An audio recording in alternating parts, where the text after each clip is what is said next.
Well, I mean, we can go back to Igor Ansoff, who, as many of you know, is called the father of strategic management. He had a long checkered career as VP at Lockheed in those days, and essentially he stepped away from the senior leadership and went into academics in terms of trying to make sense out of nonsense.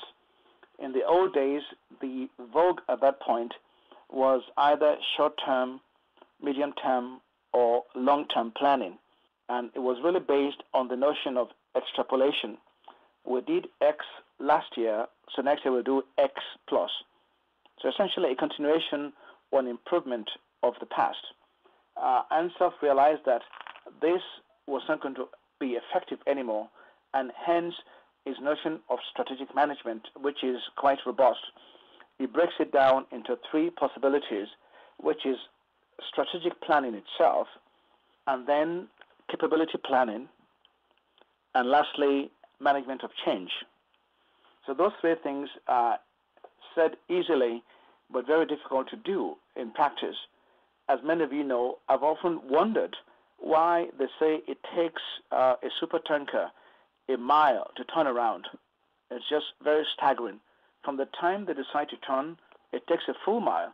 And this is why I'm often shocked when they say there's a crash on the open seas. As big as the ocean is, once the decision is made, disaster is basically coming. Change is not that easy. And the bigger the corporation, for better or for worse, the tougher it is to effect change because of the size factor.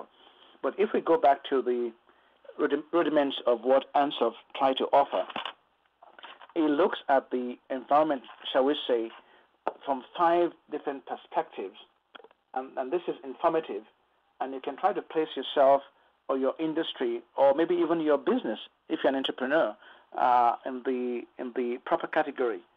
The first one is an environment where there's not much change.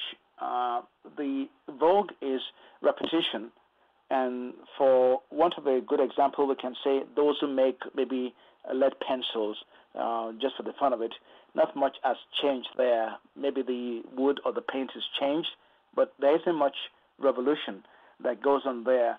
There's the upper segment, luxury segment, that uses the lead refills, but it's fairly stable. It's not that revolutionary. After all, if anything else, we can even say our ability to write is maybe dying because of texting and computers, but that's a different story. The second level, according to Ansoff, is an environment where change is happening, but it's slow and incremental, which means we can react to it and be okay. So being late to the dance doesn't mean disaster for us. The subsequent level 3, is fast incremental. It's still somewhat familiar, but the pace maybe is a little uncomfortable, shall we say. And then level 4 is where most of us lead our lives, an environment of discontinuous change. Discontinuous means change that is not familiar. This is a problem.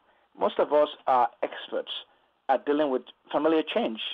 We get knocked down, we'll rise again. But if you're the manager of, let's say, Seagate, hard drive manufacturers, your life must be quite hell. Customers want more and more capacity, but guess what? They want it for cheaper and cheaper. That's one of your problems. The other side of the coin is that technology, if you go back to the essence of the need we serve, is also moving to optical.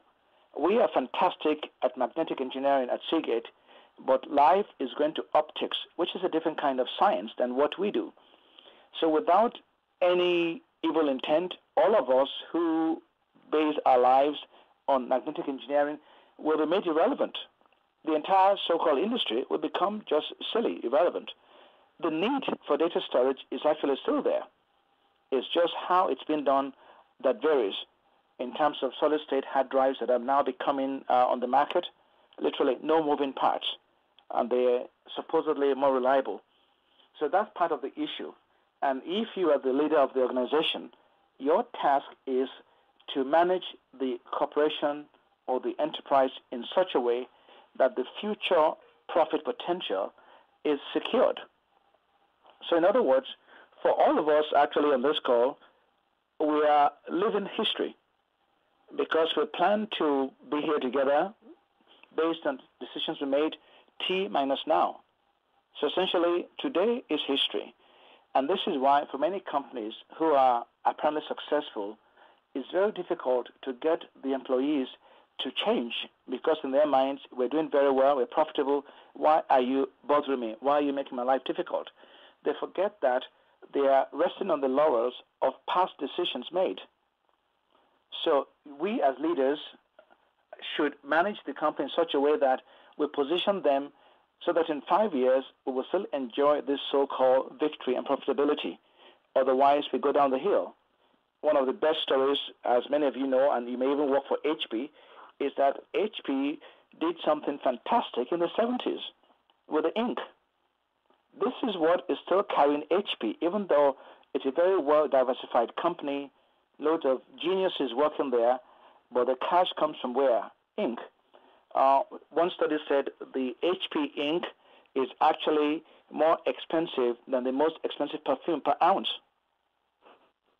It's absolutely brilliant.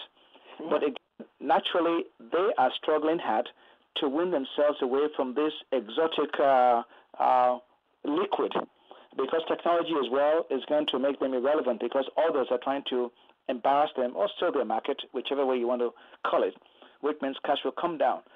The profit margin on their computers, as you and I know, is next to nothing. You can actually go buy a laptop, which is quite frightening, for $400 with 320 gigabytes, 4 gigs of memory, when in fact the Windows, if you buy it alone, software is over $200. So the whole pricing model is absolutely insane. So naturally, money being made on those things are wafer thin. So you need to sell more and more, and you're making less and less. It's not a model that you can sustain for a long time. It's impossible because we demand more and more. Some notebooks are now coming out with 1 terabyte hard drive. Where will this madness end? But we want it for cheap, for next to nothing. And this is the crux of the affair.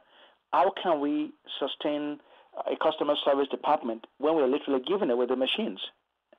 Right. So I digress, but I think you begin to see the enormity of what corporations face these days in terms of trying to make sense out of nonsense, because the stress and the tension is so incredible that most of you actually live in this world anyway, so you understand what I'm saying. And there's no real timeout, sadly. So you can't say, oh, by George, let's take a break. No, you can't, because the enemies are within and without, within our so-called industry and without our industry. Obviously, to make it even more silly, the notion of cloud computing is another nuisance, whereby data is stored remotely, not even on the domestic machine anymore. We still need to store data. Where we store it is the issue. So if you always think of your position in this sense, it becomes easy for you to see or even guesstimate where potentially your corporation may be headed and where you fit into that big picture. Remember that the people on top have different responsibilities to the shareholders and to the boys and girls on Wall Street. And you and I, unfortunately, we're just a number in the entire equation. So if you can be ahead of the game, then you can be anticipatory as opposed to reactive and living in fear. And go back to what I said earlier of empowerment, whereby if you have the necessary stock in terms of savings that will reduce the stress level, you are in a better mental state, actually, to be able to land the next gig, or even to just take a break and say, I want to do something else. Travel for a year, do something supposedly silly, which is not really silly, but again, it's enhancement of life.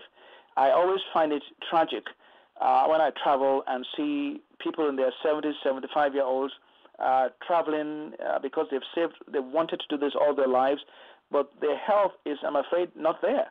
They should have traveled when they were younger, as opposed to the pain and struggles they have to face. But again, they made decisions, and that's really the crux of the affair.